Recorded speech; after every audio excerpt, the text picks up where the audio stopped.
Carrot తాలింపు ఎలా చేయాలి? క్యారెట్ బాగా సన్నగా తరిగి పెట్టుకోవాలి.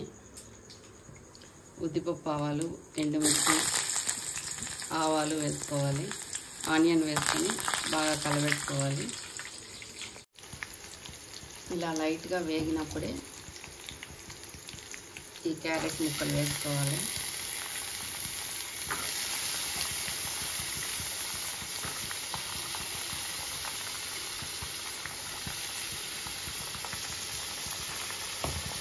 తర్వాత కొద్దిగా సాల్ట్ వేసుకోవాలి.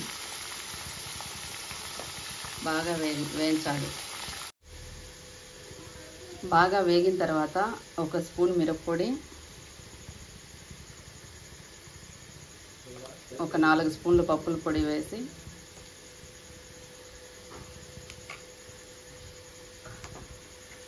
బాగా మిక్స్ చేయాలి. క్యారెట్ తాలింపు రెడీ.